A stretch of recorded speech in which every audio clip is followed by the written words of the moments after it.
We're trying to climb up to see the sunset. It's Valentine's Day. The sky's pink and purple. Grab my hand. Grab it. Trust me. Pull you.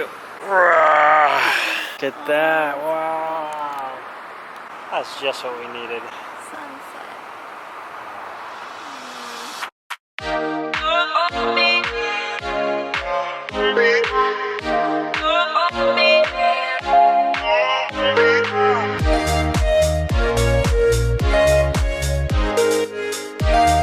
Hi everyone, and welcome back for week 13 of our Sprinter van conversion series. Let us start off by saying that if there's a lesson in all the things we got done this week, it's one of patience and perseverance. Because so far, everything seems to take longer than expected. Like double how long you think a project is going to take you, add 1 or 2, and then maybe you're in the ballpark. Part of this is because 1, we've lived with the bare minimum for the past 3 years in the Howler, our European van. Here's my strong man carrying all our water. But we have 6 drinking water jugs. Look at our rig. We made that up ourselves, by the way. We're very proud of it. It's been working for us for 2 years. A plastic bag, some tape, and some rope we found. Looks like a water booty. We improvise out here, and it works. Yeah. And so in the build out of spirit, our new van, we're not about to cut corners.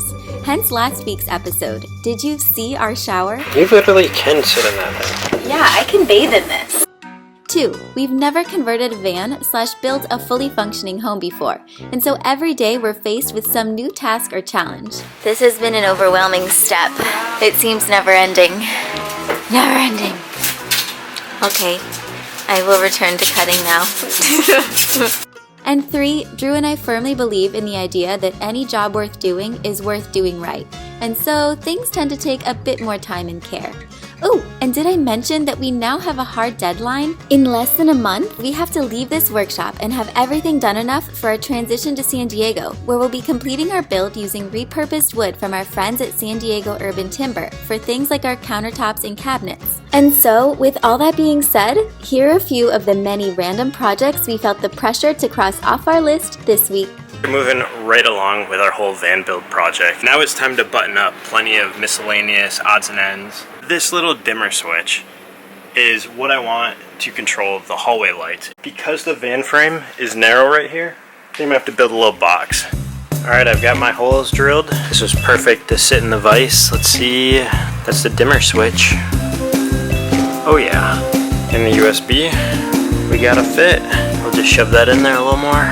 And this is why you try to do so much planning before you build the van and how your wires are going to go, especially when you put up panel walls. Didn't really have that layout entirely dialed in. Now I'm paying the price because I'm trying to get behind our wall here, which is really tight. I've undone all the bolts from the wall so I can move the countertop out. That way I can install this dimmer switch and the USB. This is a bit more of a project than I expect to be doing just for such a simple switch setup. But hey, I gotta get the wires somewhere because otherwise they're gonna be with our pots and pans down on the shelf. I got the wire coming out of the hole in the wall here, positive and negative. I'm gonna hook it up to the dimmer. With our snazzy dimmer switch and USB in, next up was figuring out how to keep our 66-liter fridge from sliding out from underneath our counter when we drive. Let's hope we don't screw this up.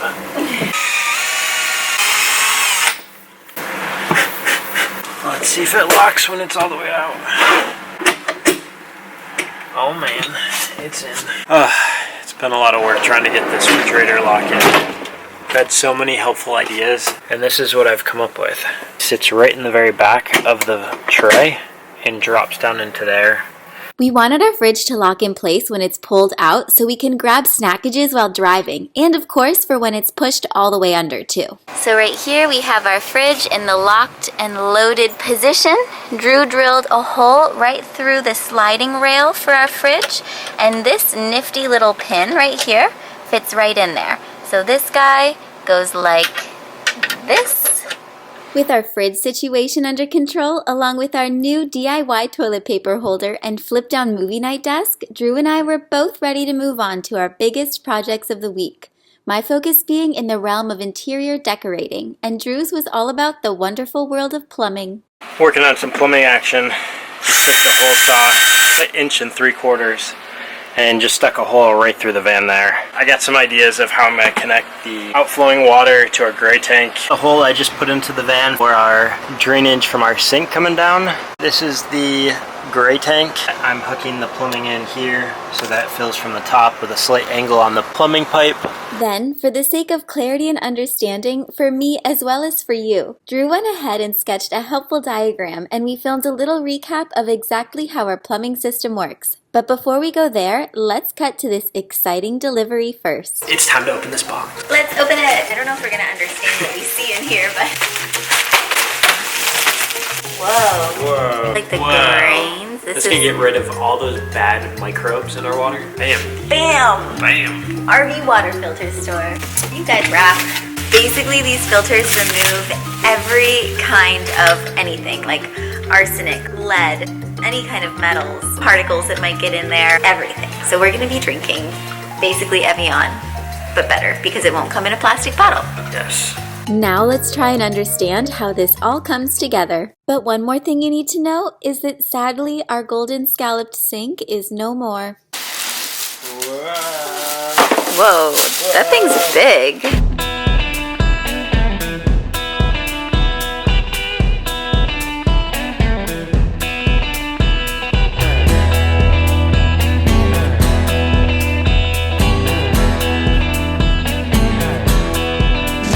I'm excited about it. It's gonna give us lots of space for doing the dishes. You can dry the dishes, wash the dishes. I guess it's practical, but I like pretty. Yeah. We could get this little sink for our future van when we're back in the US. But Drew really loves this one. We would need a bigger van for this. Ooh. All one huge slab cut out. Yep, I'm going to install our water filtration system. We have 3 big canisters here, and what's going to happen is that we're going to fill water into our main compartment that holds 46 gallons of water. From there, the water will be pushed through the pump, through the accumulator, and then go up through the first canister filter, which is a sediment filter, then through a carbon filter, and lastly through a ceramic shell filter with a carbon inside, and that filters all the harmful things in our drinking water and makes it nice and tasty with all the minerals left over. I had to figure out a place where I could mount it kind of up high up here. That way the canisters sit upright, have support underneath, but also can be screwed out when I need to change or clean those filters. This is a sediment filter, and this is the bad boy ceramic G57 Plus 2.9er. Just kidding. It's a carbon filter that reduces it down to less than 3 microns. Intense. Yeah, I think that's all for now. Come along for the ride and watch me build this thing. Here we go. This is called Teflon tape. With this, it makes a nice waterproof seal.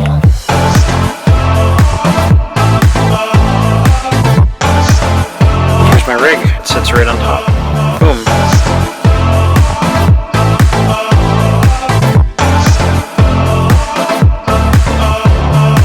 Right now you can hear the pump running, which is under here. Everything back here is all connected together. I should be able to open this now and water flow into our filtration system. From here it comes up, flows through each one of these filters, goes out there, back up to the sink. And if you look up here, it's all installed. Just got to get the other line up so I can have all of our water flowing, and we will have filtered water. That is one of the biggest luxuries that I could ever dream of. Fresh water from the mountains straight into the van. Nice. Wow. So cold. Wow. Aww. Speaking of van build dreams, no hands and abracadabra. Magic! But really, it's this magical little button. Show us. We have a little electronic button that's wired in that connects to 2 solenoids, one being on the hot water line and one being on the cold water line. That allows us to set the temperature, set the water volume at max or at minimal, so that way we can save water and control it. I haven't quite finished mounting this in, but it'll go right down where our toes are, so that when we touch the button with our foot, it'll just turn it on if necessary. And remember that helpful little plumbing recap I told you we filmed? Well, here are a few of the key takeaways. The solenoids that I installed that go to the button that allow the water to pass through, they're naturally in a closed position, and when the button right here is pressed, it allows these solenoids to open up. This line, for instance, is the hot water. This line is the cold. It passes up through the tap into the bottom of our faucet. Here's a little gadget I came up with for this button installation. So I made a little wedge, a little piece that will hold it like this right against our floorboard. And I drilled a hole down the middle of it with a little channel, which I'll run these wires through and connect the bottom of our button. It'll look something like that. Nice and easy. With the water flowing and the sun shining here in Florida, there was just one more thing we couldn't forget to think about before being totally done with plumbing. So this is our effort to try to winterize the van and blow out the lines using my kite pump effectively, and blowing water through the hot water heater through the lines that push all the water out one of our open valves, either through the hot water or the cold water valve that allows all the water to come out of the van. That way if it gets below freezing at night, we won't have to worry about frozen pipes. Meanwhile, back in my world, I was busy repainting our walls because with a blackout cab dividing curtain like this, we decided there was really no room for blue too. And just like that, no more ionic sky. After 3 days and what felt like 20 layers of paint later, I could finally go in and fill our not-so-great window gaps that you might remember from week 3's episode. You guys gave us some great suggestions, and this is what we went with. Finally that time. The walls are painted, and the window gaps are about to be filled. I have my pre-cut strips of carpet, and they are going to get tucked over top of all of that.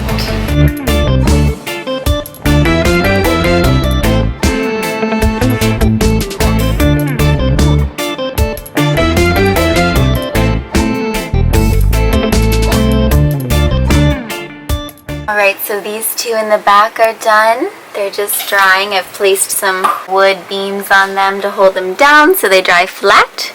Next up is this guy, and this one is a beast. Oh yeah, this will feel good to cover up. We thought this project was going to be a lot more complicated, but it's amazing what a little bit of carpet and a lot of hot glue can do. And as for our porthole, I did the same thing, except I cut the carpet into 6-inch squares and glued them in one by one until...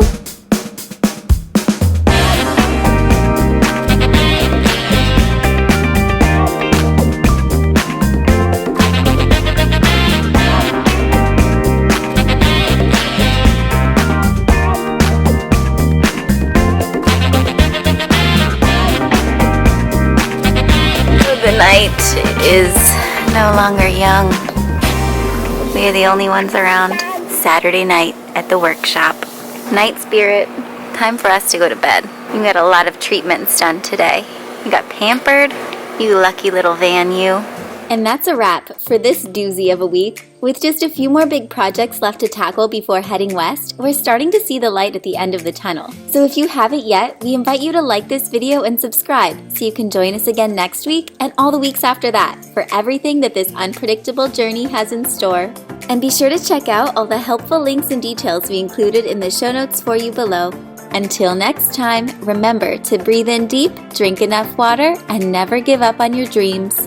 Oh right, and follow us on Instagram at Mr. and Mrs. Adventure. See you next week.